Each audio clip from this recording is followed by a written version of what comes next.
વિદ્યાર્થી મિત્રો, ફરી એકવાર આપણે ચોથા ચેપ્ટર અંદર બીજા ક્લાસની અંદર મળ્યા છીએ ત્યારે આપ સર્વે વિદ્યાર્થીઓનું સ્વાગત કરું છું। આજે મિત્રો આપણે આ ચોથા ચેપ્ટરની અંદર વિદ્યુત પ્રવાહધારિત તાર ઉપર લાગતા ચુંબકી બળ છે એનું આપણે સૂત્ર મેળવવાનું છે મિત્રો। એ પહેલા આપણે પહેલા ક્લાસની અંદર મિત્રો આ ચેપ્ટરની અંદર પ્રસ્તાવના, ત્યારબાદ ચુંબકી ક્ષેત્ર શું છે, ચુંબકી બળ શું છે, એના આધારે લોરેન્ઝ બળનું સૂત્ર, તો દરેક બાબતની ચર્ચા છે આપણે પહેલા ક્લાસની અંદર ચર્ચા કરી હતી। આગળ આપણે એ કોઈ વિદ્યુત પ્રવાહધારિત તાર ઉપર લાગતા બળનું સૂત્ર મેળવવાનું છે મિત્રો। પરંતુ એ પહેલા આપણે કોષ્ટક ચોપડીની અંદર આપ્યું છે, એની અંદર જુદા જુદા પદાર્થોની અંદર ચુંબકી ક્ષેત્રનું મૂલ્ય કેટલું હોય એ આપણને આપ્યું છે, એટલે એક નજર આપણે એના ઉપર ફેરવી નાખીએ જેથી ખૂણે ખાંચરેથી કોઈ પ્રશ્ન પૂછાય પરીક્ષાની અંદર તો આપણને આવડે। તો એની અંદર સૌપ્રથમ તો પૃથ્વીનું ચુંબકી ક્ષેત્ર કેટલું હોય છે મિત્રો? તો પૃથ્વીનું ચુંબકી ક્ષેત્ર છે 3.6 × 10⁻⁵ ટેસ્લા જેટલું હોય છે। આપણે ખ્યાલ છે કે પૃથ્વીને પણ પોતાનું ચુંબકી ક્ષેત્ર છે, બરોબર। આપણે ચુંબક છે એને રાખીએ તો ચુંબક છે ઉત્તર દક્ષિણ દિશા નક્કી કરે છે, આપણે ખ્યાલ છે, બરોબર। તો ઉત્તર દિશા દક્ષિણ દિશા કઈ રીતે નક્કી થાય છે? તો પૃથ્વીના ચુંબકી ધ્રુવો વડે ચુંબક છે આકર્ષે છે અને એના કારણે ચુંબકી ક્ષેત્રની દિશામાં ગોઠવાય છે।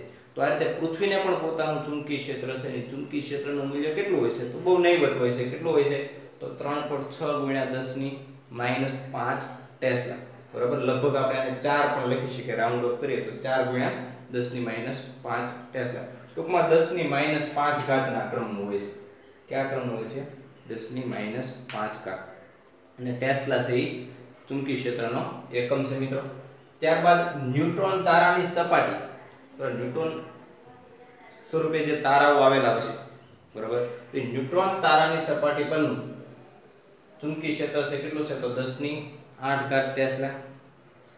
ત્યારબાદ કોઈ પ્રયોગશાળામાં મહત્તમ ચુંબકી ક્ષેત્રનું મૂલ્ય, આપણે પ્રેક્ટિકલ કરીએ તો એ પ્રેક્ટિકલ લેબની અંદર વધારે ચુંબકી ક્ષેત્ર કેટલું ઉત્પન્ન થઈ શકે? તો 1 ટેસ્લા જેટલું, બરોબર। ત્યારબાદ નાના લંબચોરસ ચુંબકની પાસે, બરોબર, તમને કોઈ ગજિયો ચુંબક આપ્યું હોય તો એ નાના લંબચોરસ ચુંબકનું ચુંબકી ક્ષેત્ર કેટલું હોય છે? તો 10⁻2 ટેસ્લા ના ક્રમનું। આ બધી અંદાજિત વેલ્યુ છે, બરોબર, એવરેજ વેલ્યુ છે। ત્યારબાદ મનુષ્યના ચેતાતંતુ, તો એની અંદર ચુંબકી ક્ષેત્રનું મૂલ્ય કેટલું હોય છે? તો 10⁻10 ટેસ્લા। અને તારાઓ વચ્ચેના અવકાશની અંદર પણ ચુંબકી ક્ષેત્ર હોય છે, અને એ કેટલા ક્રમનું હોય છે? તો 10⁻12 ટેસ્લા। લગભગ સૌથી ઓછું એટલે કે લઘુત્તમ છે એ આપણે જોવા મળે છે। તો આ રીતે જુદા જુદા પદાર્થોની અંદર ચુંબકીય ક્ષેત્રનું મૂલ્ય કેટલું હોય, બરોબર। ખાસ આપણે આમાંથી યાદ રાખવા જેવી વસ્તુ હોય તો પૃથ્વીનું ચુંબકી ક્ષેત્ર છે કેટલું છે, તો એ આપણે યાદ રાખશું ખાસ કે 3.6 × 10⁻⁵ ટેસ્લા। કારણ કે ઘણી વખત આપણે દાખલાઓની અંદર પણ આ ચુંબકી ક્ષેત્રનું મૂલ્ય મૂકવાનું થશે, ઘણી વખત રકમમાં ન પણ આપ્યું હોય તો પૃથ્વીનું ચુંબકી ક્ષેત્ર આપણે કેટલું લઈ લેવાનું મિત્રો? 3.6 × 10⁻⁵ ટેસ્લા। ચાલો આગળ, હવે આપણે કોઈ એક વિદ્યુત પ્રવાહધારિત તાર હોય તો એ તાર પર લાગતા બળનું, બરાબર, ચુંબકી બળ જે તાર ઉપર લાગશે એને આપણે ચુંબકી ક્ષેત્રમાં મૂકવાનું છે। તારને કોઈ ચુંબકી ક્ષેત્ર લાગુ પાડવાનું છે અને એમાંથી આપણે પ્રવાહ પસાર કરશું તો એ તાર ઉપર કેટલું બળ લાગે છે એનું આપણે સમીકરણ મેળવવું છે મિત્રો। ચલો, તો સૌપ્રથમ આપણે કોઈ એક સીધો વાહક તાર લઈએ, બરાબર। અહીંયા આપણે સીધા વાહક તાર માટે સમીકરણ મેળવશું, પછી કોઈ પણ આકારનો આડછેદ હોય કે કોઈ પણ પ્રકારનો વાહક તાર હોય એની માટે આપણે સમીકરણ તારવશું। તો સૌપ્રથમ દાખલા તરીકે આવો કોઈ એક સીધો વાહક તાર છે કે જેના આડછેદનું ક્ષેત્રફળ a હોય, બરાબર। દાખલા તરીકે આવો એક વાહક તાર છે સુવાહક કે જેના આડછેદનું ક્ષેત્રફળ અહીંથી અહીંયા સુધી સમાન એટલે કે a છે, આ વાહક તારની લંબાઈ ધારો કે l છે। તો હવે આ વાહક તાર એને આપણે કોઈ સમાન ચુંબકી ક્ષેત્ર લાગુ પાડવાનું છે મિત્રો। દાખલા તરીકે અહીંયા આપણે ચુંબકી ક્ષેત્ર b લાગુ પાડેલું છે, બરાબર। કેટલું ચુંબકી ક્ષેત્ર લાગુ પાડેલું છે? b ચુંબકી ક્ષેત્ર લાગુ પાડેલું છે અને એની અંદર આ વાહક તારને આપણે મૂકેલો છે। બીજું કે આ વાહક તારમાંથી દાખલા તરીકે આ દિશામાં વિદ્યુત પ્રવાહ I પસાર થાય છે, બરાબર। હવે ધારો કે આ વાહક તારમાંથી પસાર થતો વિદ્યુત પ્રવાહ કેટલો છે એ આપણે મેળવવું છે મિત્રો. તો સૌપ્રથમ આપણે ઇલેક્ટ્રોન સંખ્યા ઘનતા છે મેળવી નાખીએ. બરોબર. ધારો કે એકમ કદ દીઠ ઇલેક્ટ્રોનની સંખ્યા આપણે ધારી લઈએ. ધારો કે n છે. બરાબર. આની અંદર એકમ કદ હોય તો n ઇલેક્ટ્રોન રહેલા હોય. દાખલા તરીકે એટલું કદ એકમ છે અહીં સુધી. બરોબર. સપોઝ એટલું કદ છે, કેટલું છે એકમ, તો એમાં n ઇલેક્ટ્રોન હોય. બરોબર. તો હવે આખા વાહક તારની અંદર કેટલા ઇલેક્ટ્રોન હશે? તો આપણે કુલ ઇલેક્ટ્રોનની સંખ્યા મળી જાય, અને સંખ્યા મળી જાય તો એનો વિસ્ભાર મળી જાય. બરોબર. અને વિસ્ભાર મળી જાય તો પછી આપણે પ્રવાહ મળી જાય. તો સૌપ્રથમ આપણે એકમ કદ દીઠ ઇલેક્ટ્રોનની સંખ્યા ધારી n. બરોબર. તો પહેલા તો આખા વાહક તારનું કદ કેટલું થાય? તો આખા કદમાં કેટલા ઇલેક્ટ્રોન છે મળી જાય. બરોબર. અથવા તો અહીં કોઈ કણ છે એની સંખ્યા n છે આપણે મેળવી. તો સમગ્ર વાહક તારનું કદ એ કેટલું છે મિત્રો? તો સમગ્ર વાહક તારનું કદ એટલે ક્ષેત્રફળ ગુણ્યા લંબાઈ, એટલે કે a ગુણ્યા l જેટલું થશે. તો આની અંદર કુલ કેટલો વિસ્ભાર છે આપણે મેળવી શકીએ. હવે એકમ કદમાં n ઇલેક્ટ્રોન હોય તો l કદમાં કેટલા હોય? બરાબર. હવે આપણે ત્રીજી રાશિ શું મૂકશું મિત્રો? કે એકમ કદમાં ઇલેક્ટ્રોનની સંખ્યા બરાબર કેટલા થાય? n. એ આપણે ધારેલું છે મિત્રો. એકમ કદમાં ઇલેક્ટ્રોનની સંખ્યા n. તો આપણી પાસે કદ કેટલું છે? તો a ગુણ્યા l કદમાં ઇલેક્ટ્રોનની સંખ્યા કેટલી?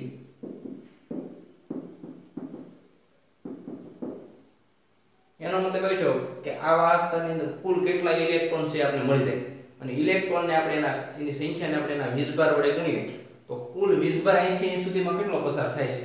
બરોબર. એ આપણે મળી જાય. તો અહીંયા આપણે મિત્રો ધારી લઈએ કે એકમ કદમાં n ઇલેક્ટ્રોન, તો l કદમાં કેટલા ઇલેક્ટ્રોન? તો કુલ ઇલેક્ટ્રોનની સંખ્યા આપણે મળી ગઈ. ઇલેક્ટ્રોનની સંખ્યા બરાબર NaL. બરાબર. આખા વાહક તારની અંદર કેટલા ઇલેક્ટ્રોન હશે? NaL. અને જેના કારણે I જેટલા પ્રવાહનું નિર્માણ થતું છે. બરાબર.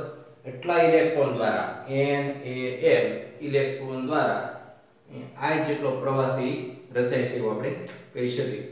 આપણે મિત્રો મેળવવું છે કે આ વાહક તાર ઉપર બળ કેટલું લાગતું છે. બરાબર. આ ચુંબકીય ક્ષેત્ર જે આપણે બહારથી લાગુ પડે, દાખલા તરીકે આપણે અહીંયા ક્રોસ વડે દર્શાવ્યું ચુંબકીય ક્ષેત્રને.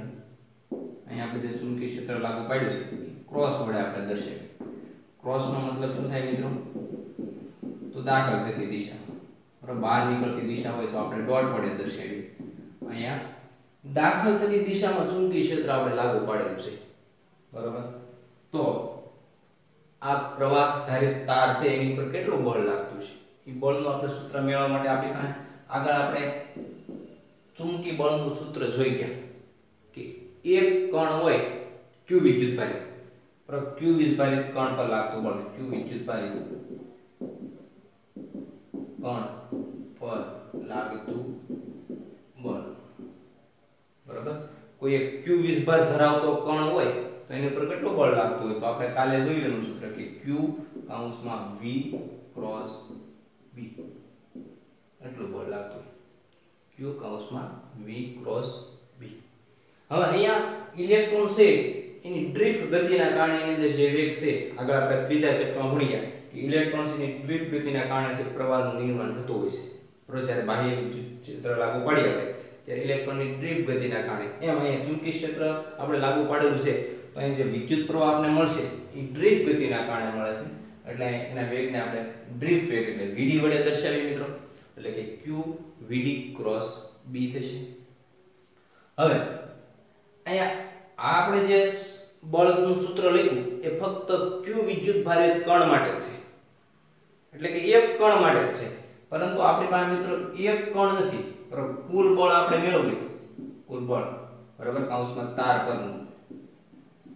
આ ફક્ત એક કણ ઉપરનું બળ આપણે લખ્યું.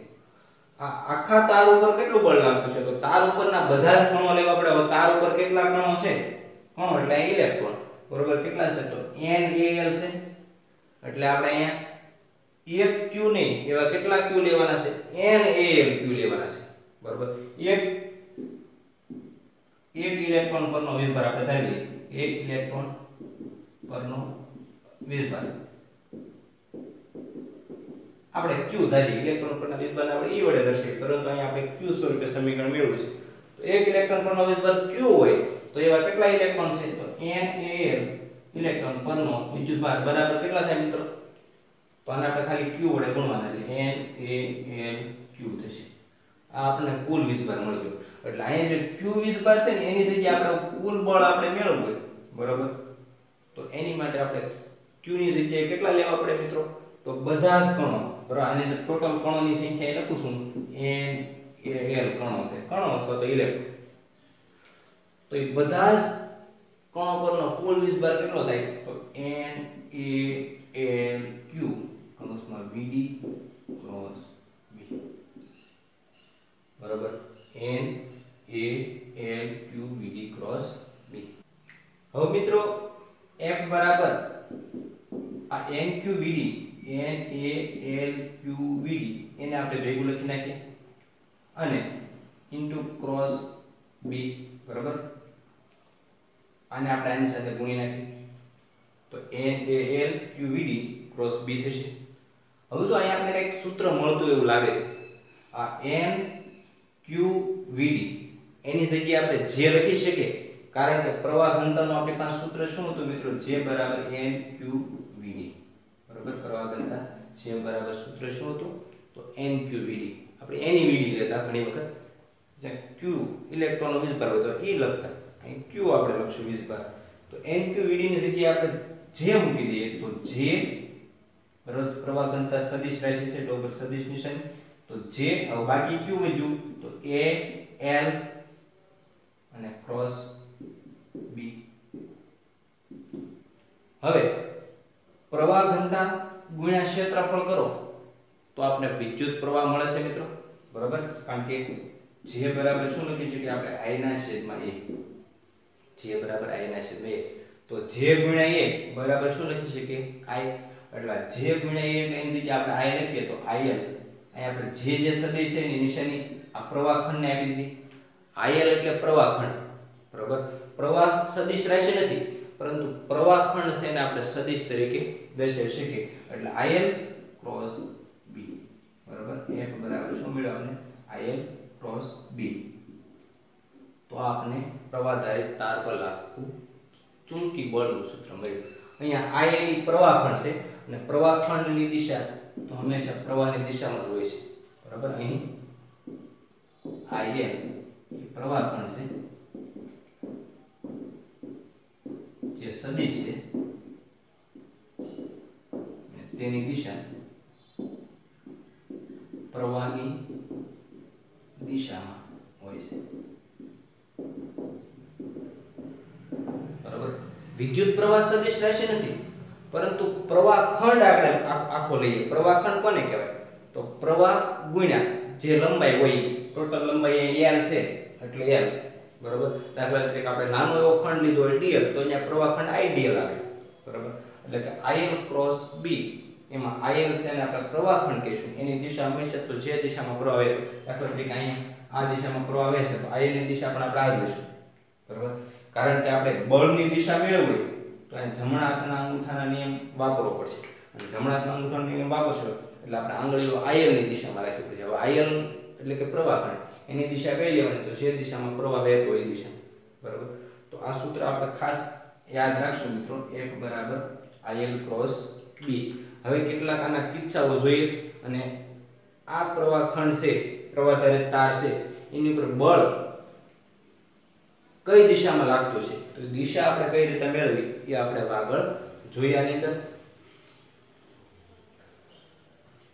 આ જરૂર નથી એટલે મિત્રો આ કાઢી નાખું છું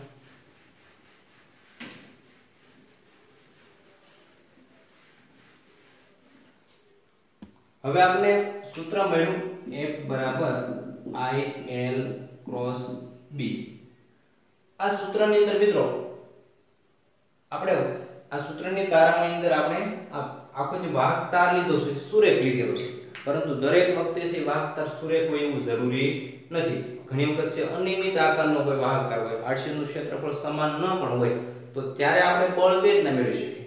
તો ત્યારે આપણે કુલ બળ મેળવવા માટે સિગ્મા ની રીતે આપણે આખા તાર છે એને નાના દાખલા તરીકે આવો અનિયમિત આકારનો કોઈ એક તાર આપ્યો હોય, બરાબર, અને આની અંદર આપણે કોઈ ચુંબકીય ક્ષેત્ર B વડે લાગતું બળ મેળવવું હોય આ વાહક તાર ઉપર, બરાબર, તો આખા તારને આપણે નાના ખંડોમાં ખંડોમાં વિભાજિત કરીએ, બરાબર. એમાંનો દાખલા તરીકે જેમો ખંડ હોય, બરાબર, તો એની ઉપર લાગતું બળ IL J ક્રોસ B, બરાબર. જેમો ખંડ છે એટલે આપણે IL J કહીએ ક્રોસ B, અને આવા જેમાં ખંડ જેવા ઘણા બધા ખંડો છે એનો કુલ સરવાળો કરીએ સિગ્માની રીતે, તો કુલ બળ છે આપણે મળે, બરાબર.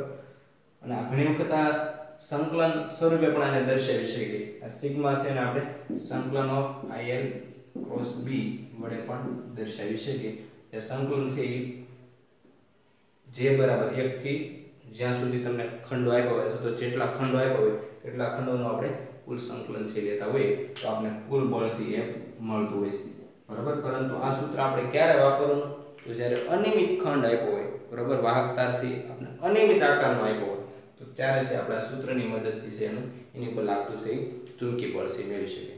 તો સુરેખ વાહક તાર આપ્યો તો સીધું જ આપણે આ સૂત્ર વાપરીએ છીએ.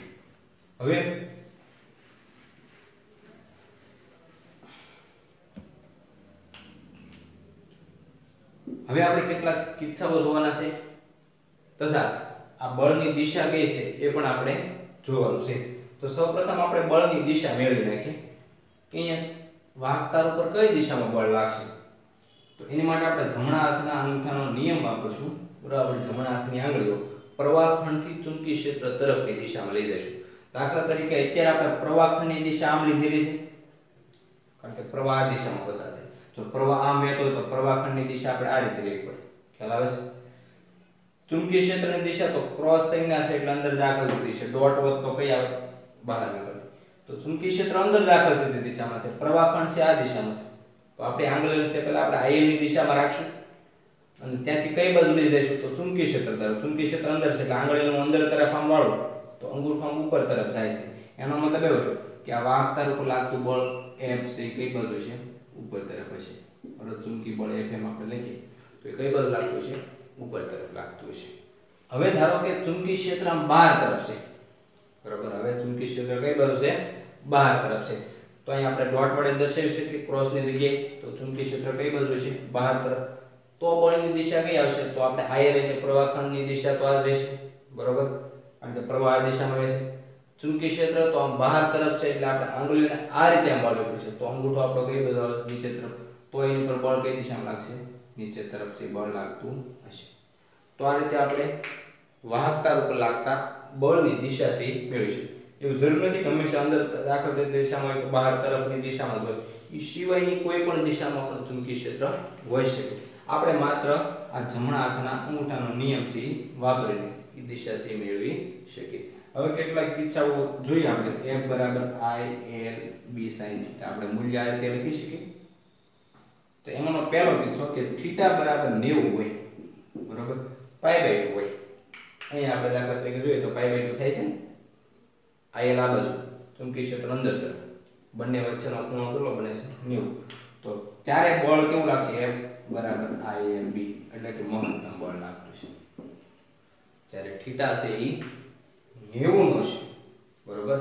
ચુંબકીય ક્ષેત્ર અને પ્રવાહખંડ વચ્ચેનો ખૂણો 90 છે એટલે કે પરસ્પર લંબ છે, ત્યારે આ ચુંબકીય બળ મહત્તમ થશે.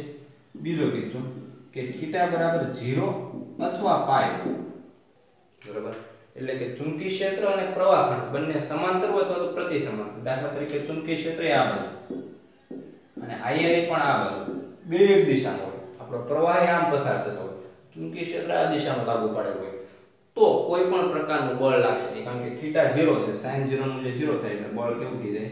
શૂન્ય થઈ જાય, બરાબર. તો જ્યારે ચુંબકીય ક્ષેત્ર અને પ્રવાહખંડ બંને એક જ દિશામાં હોય અથવા તો પરસ્પર વિરુદ્ધ દિશામાં હોય, પાય એટલે વિરુદ્ધ દિશા, તો એની પર લાગતું બળ કેવું છે? શૂન્ય. એટલે કોઈ પણ પ્રકારનું ચુંબકી બળ એના ઉપર લાગશે નહીં. તો આ બંને કિસ્સાઓ છે ખાસ આપણે યાદ રાખશું. બરાબર. હવે આની ઉપર કેટલાક આધારિત દાખલાઓ પણ આપણે મિત્રો આગળ જોઈશું. જોઈએ આપણે ઉદાહરણના કેટલાક દાખલાઓ છે પાસે. બરાબર. એ પહેલા ફરી વખત તારાઓને યાદ કરી લઈએ. બરાબર. તમને ઘણી વખત છે બોર્ડની પરીક્ષામાં છે એ આ પ્રકારના પ્રશ્નો પૂછાતા હોય છે મિત્રો કે કોઈ વિદ્યુત પ્રવાહ તાર પર લાગતા ચુંબકી બળનું સૂત્ર તારવું. તો આપણે પહેલા સીધા તાર માટે જ આ સમીકરણ તારવશું. સીધો તાર લઈ લઈશું. બરાબર. એના આડછેદનું ક્ષેત્રફળ એ અને લંબાઈ l ધારીશું. એની અંદર એકમ કદ દીઠ ઇલેક્ટ્રોનની સંખ્યા ધારો કે n છે કે એને આપણે ઇલેક્ટ્રોન સંખ્યા ઘનતા કહીએ છીએ. એકમ કદ ઇલેક્ટ્રોનને આપણે શું કહીએ છીએ? ઇલેક્ટ્રોન સંખ્યા ઘનતા. તો n છે. તો ટોટલ કદની અંદર કેટલા ઇલેક્ટ્રોન હોય? તો પહેલા તો કદ આપણે કેટલું લઈશું? ક્ષેત્રફળ ગુણ્યા લંબાઈ જેટલું. એટલે ટોટલ ઇલેક્ટ્રોનની સંખ્યા NaL થાય છે. અને NaL ની અંદર વીજભાર કેટલો હોય? તો NaLQ જેટલો વીજભાર છે. બરાબર. હવે એક કણ હોય તો એની પર લાગતું બળ આપણે ખ્યાલ છે QVD × B. અહીં VD એટલે ડ્રિફ્ટ વેગ લીધેલો છે આપણે. એક કણ હોય તો QVD × B. અહીં એક કણ નહીં હોય. કેટલા કણ હશે? તો NaL કણ હશે. તો એની પર લાગતું બળ કેટલું છે? NaL QVD × B. બરાબર. આપણે સાદુરૂપ આપ્યું તો અહીંયા આપણે NQVD મળે છે. હવે NQVD એટલે તો શું થાય મિત્રો? તો NQVD બરાબર તો આપણે શું મૂકી શકીએ? J એટલે કે પ્રવાહ ઘનતા મૂકી શકીએ. એની જગ્યાએ J મૂકી દીધું મેં. તો JAL × B થઈ. હવે J ગુણ્યા A એટલે તો I થાય કારણ કે J બરાબર I ના છેદમાં A. તો J ગુણ્યા A કરો તો તમને I મળે. એટલે એની જગ્યાએ હું I મૂકી દઉં. I ગુણ્યા L આ સદિશ નિશાની છે મેં L ઉપર મૂકી દીધી. IL પ્રવાહખંડ ઉપર મૂકી. પ્રવાહખંડ છે સદિશ રાશિ છે. બરાબર. પ્રવાહદિશ રાશિ છે પણ પ્રવાહખંડ સદિશ રાશિ છે. તો આપણે F બરાબર સૂત્ર શું મળ્યું? IL × B. બરાબર. આ સૂત્ર ખાસ આપણે યાદ રાખશું. બીજું કે આના આધારે તમે ચુંબકીય ક્ષેત્ર શેનું પારિમાણિક સૂત્ર પણ મેળવી શકો. બરાબર. આગળ આપણે પારિમાણિક સૂત્ર નહોતું મેળવ્યું, એનું એકમ મેળવ્યું. તો પારિમાણિક સૂત્ર તમારે મેળવવું તો F બરાબર ILB sin θ. બરાબર. એમાં ILB આ B ને કરતા બનાવીએ. sin θ છે ને કઈ પરિમાણ હોય નહીં. તો B ને કરતા બનાવીએ તો B બરાબર શું આવશે? F ના છેદમાં IL. એમાં F એટલે બળ. બળનું શું આવશે? તો m1 n1 t - I એટલે પ્રવાહ. પ્રવાહનું શું આવશે? A1 અને L એટલે લંબાઈ. તો એનું આવશે L1. તો આના આધારે આપણે પારિમાણિક સૂત્ર શું મળશે? m1 n ની 0 t ની -2 અને a ની -1. તો આ ચુંબકીય ક્ષેત્ર B એનું આપણે પારિમાણિક સૂત્ર પણ મળી ગયું મિત્રો કે m1 L0 t - 2 અને a ની -1 ઘાત. a એટલે એમ્પિયર. પ્રવાહ માટે આપણે છે a લઈએ છીએ એટલે a ની -1 ઘાત. તો આ રીતે આપણે ચુંબકીય ક્ષેત્રનું પારિમાણિક સૂત્ર. ઘણી વખત આ પારિમાણિક સૂત્ર પણ પરીક્ષાની અંદર પૂછાતું હોય છે મિત્રો. તો જોઈએ હવે આગળના કેટલાક ઉદાહરણના દાખલાઓ છે એની આપણે ચર્ચા કરીએ. તો મિત્રો જોઈએ હવે ઉદાહરણ નંબર 4.1. બરાબર. આ ચેપ્ટરનું પહેલું ઉદાહરણ. 200 ગ્રામ દળનો અને 1.5 મીટર લંબાઈનો એક સીધો તાર 2 એમ્પિયર વિદ્યુત પ્રવાહ ધરાવે છે. એક સીધો તાર છે જે તમને આકૃતિમાં દર્શાવ્યો છે. એમાંથી વહેતો પ્રવાહ છે આપણે I આપી દીધો છે. બરાબર. સોલ્યુશન ની અંદર આપણે લખીએ કે અહીં આપણને I આપ્યો છે 2 એમ્પિયર. આ તારનું દળ આપણને આપ્યું છે 200 ગ્રામ એટલે કે m બરાબર આપ્યા છે 200 ગ્રામ અથવા તો એને આપણે કિલોગ્રામમાં ફેરવીએ તો 0.2 કિલોગ્રામ. બરાબર. 200 ભાગ્યા આપણે 1000 કરીએ તો આપણે એનું દળ છે કિલોગ્રામમાં મળી જાય. ત્યારબાદ આપણે એની લંબાઈ પણ આપી દીધી છે L બરાબર 1.5 મીટર. 1.5 મીટર લંબાઈનો 200 ગ્રામ દળ ધરાવતો એક સીધો તાર છે અને એમાંથી વહેતો પ્રવાહ છે આપણે આપી દીધો છે 2 એમ્પિયર. સમાન ચુંબકીય ક્ષેત્ર B માં એને હવામાં લટકતો રાખેલો છે. એ તાર છે આમ હવામાં લટકતો રહે છે. બરાબર. દાખલા તરીકે આ વાહક તાર છે એનું આ રીતના હવામાં લટકતો રાખી શકું? ન રાખી શકું કારણ કે એની પર વજન બળ લાગતું હોય mg જેટલું. એ તાર નીચે આવવાનું. પરંતુ આપણે લટકતો એ રીતે રાખેલ છે કે એને ચુંબકીય ક્ષેત્ર લાગુ પાડીને ચુંબકીય બળ એની ઉપર લગાવ્યું. ચુંબકીય બળ એ વજન બળ એટલે કે mg જેટલું થાય કોઈ હવામાં લટકતો રહી શકે. એટલે એની ઉપર ચુંબકીય બળ આપણે કઈ દિશામાં લગાડ્યું છે? તો ચુંબકીય બળની દિશા આપણે અહીં મેળવી હોય તો પ્રવાહની દિશા આમ આપી છે. ચુંબકીય ક્ષેત્ર આપણે B ક્રોસ નિશાની છે અંદર તરફ છે. તો હવે હું પ્રવાહખંડ એટલે અંદર તરફ, પ્રવાહખંડ એટલે આ દિશા અને ચુંબકીય ક્ષેત્ર અંદર તરફ છે. એટલે આ દિશાથી અંદર તરફ હું આંગળી લીધો તો અંગૂઠો મારો બહાર તરફ આવે છે, ઉપર તરફ આવે છે. બળની દિશા ઉપર તરફ છે. આ ચુંબકી બળ Fm જેને આપણે Fm વડે દર્શાવીએ તો Fm ઉપર તરફ લાગે છે, ચુંબકી બળ ઉપર તરફ લાગે છે અને વજન બળ W બરાબર mc એ નીચે તરફ લાગે છે. તો હવે તો હવામાં લટકતો રહી શકે જો બંને બળો સમાન મૂલ્યના હોય, બરોબર. દિશા વિરુદ્ધ છે બે બળોની, વજન બળ નીચે તરફ અધો દિશામાં, ચુંબકી બળ છે ઉર્ધ્વ દિશામાં, બંને બળો સમાન મૂલ્યના હોય તો એ હવામાં લટકતો રહી શકે. તો એ હવામાં લટકતો રાખેલો છે ફાઇનલ છે, એનો મતલબ એ છે આ બંને બળો સમાન મૂલ્યના છે. તો ચુંબકી ક્ષેત્ર કેટલા મૂલ્યનું છે એ આપણે નક્કી કરવાનું છે. હવે એની પર લાગતા ચુંબકી બળનું સૂત્ર આપણે મૂકીએ પહેલા તો મિત્રો, જે આગળ જોઈએ એ પ્રમાણે, બરાબર. હમણાં જ આપણે તારવણી કરી કે F બરાબર શું આવશે IL ક્રોસ B અથવા તો ILB sin θ, ILB sin θ. પરંતુ અહીંયા θ આપણે કેવો લઈશું તો ચુંબકી ક્ષેત્ર આમ અંદર તરફ છે, આપણો પ્રવાહખંડ આ દિશામાં, ચુંબકી ક્ષેત્ર અંદર તરફ, એટલે ખૂણો કેટલાનો બને છે 90 ડિગ્રી. sin 90 નું મૂલ્ય 1 થાય એટલે ILB લેશું. આ ચુંબકી બળ Fm, બરાબર. અને આના બરાબર આપણે શું લેશું વજન બળ લેશું. તો હવે Fm બરાબર આપણે વજન બળ W લખીએ એટલે કે ILB બરાબર વજન બળ mg.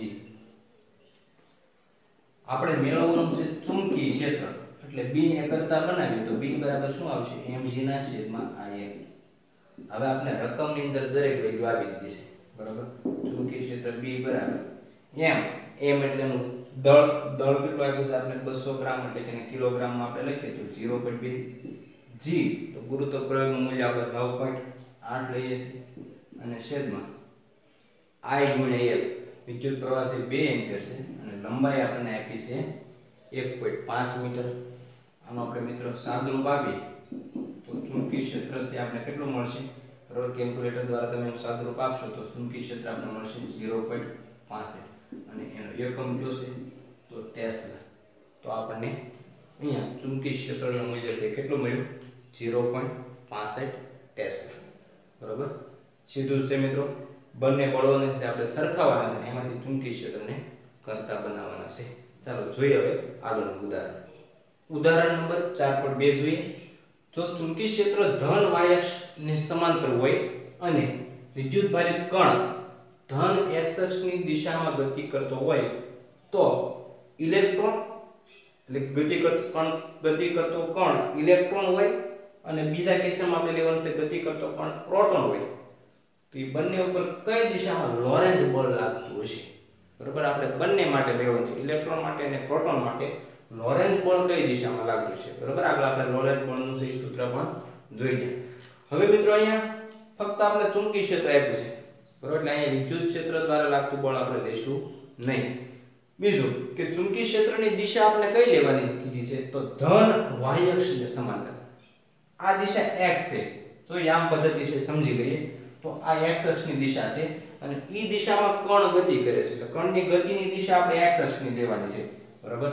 સોલ્યુશન ની અંદર આપણે લખીએ કે વેગની દિશા, બરાબર, વેગ v એની દિશા આપણે કઈ લેવાની છે તો ધન x અક્ષ. ચુંબકી ક્ષેત્ર કઈ દિશામાં છે તો અંદર દાખલ છે તે દિશામાં છે. હવે આ x અક્ષ છે, ઉપરનો z અક્ષ હોય તો અંદરનો અક્ષ કયો થશે મિત્રો ધન y થશે. આ x ઉપરનો z હોય તો આ લંબ રીતે આપણે લઈએ અંદર તરફ તો એ કયો થશે ધન y, બરાબર. બહાર ની હોય તો આ કયો આવશે ઋણ y થશે.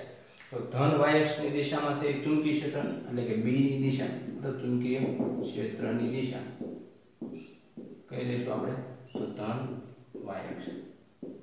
હવે આપણે ઇલેક્ટ્રોન અને પ્રોટોન ની બંને ઉપર લાગતું લોરેન્જ બળ મેળવવું છે તો પહેલા કિસ્સામાં આપણે ઇલેક્ટ્રોન માટે લઈએ, બરાબર. અથવા પ્રોટોન માટે લ્યો તો પણ ચાલે, બરાબર. પ્રોટોન માટે લ્યો તો પછી એનાથી ઉલટી દિશા છે કોને આવશે ઇલેક્ટ્રોનની, એટલે આપણે પહેલા ધન ભારિત કણ માટે લઈએ. તો સૌપ્રથમ આપણે પ્રોટોન માટે લઈએ, બરાબર. પ્રોટોન, કારણ કે પ્રોટોન છે ધન ભારિત કણ છે. હવે લોરેન્જ બળનું સૂત્ર શું છે મિત્રો લોરેન્જ બળ F બરાબર q કૌંસમાં E plus V cross B આવે. પરંતુ અહીં આપણે વિદ્યુત ક્ષેત્રની કોઈ માહિતી આપી નથી, બરાબર. ચુંબકી ક્ષેત્ર જ આપણે કીધું છે એટલે આપણે ખાલી q લેશું F બરાબર q કૌંસમાં V cross B. આપણે અહીંયા કોઈ મૂલ્ય મેળવવા નથી, માત્ર દિશા મેળવવાની છે એટલે જમણા હાથના અંગૂઠાનો નિયમનો ઉપયોગ કરીએ અથવા તો જમણા હાથના સ્ક્રૂનો નિયમનો ઉપયોગ કરીએ, બરાબર. તમને જે યોગ્ય લાગે તે. આપણે જમણા હાથની આંગળીઓ V થી B તરફ વાળવાની છે. અહીં વીજભાર ધન છે એટલે આગળ અહીં નિશાની તો પ્લસ જ આવશે. પ્રોટોન છે એટલે ધન વિદ્યુતભાર, ધન વિદ્યુતભાર છે એટલે અહીંયા Q પ્લસ લેશું, બરોબર. તો V થી B તરફ આંગળી લઈ જાય. વેગની દિશા આ x અક્ષની દિશામાં છે, આ આપણો y અક્ષ છે, એમાં ચુંબકીય ક્ષેત્ર છે.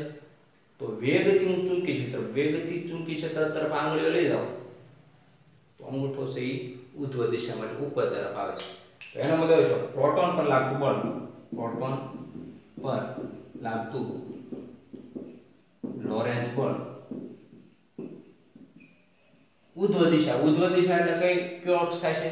તો ધન z અક્ષની દિશામાં લાગતું છે. ધન z અક્ષની દિશા લાગતું હશે. એવી જ રીતે આપણે ઇલેક્ટ્રોન માટે તો હવે તો આપણે ડાયરેક્ટલી કહીએ કે એના આધારે, બરાબર, એ ઋણ ભારિત કણ છે.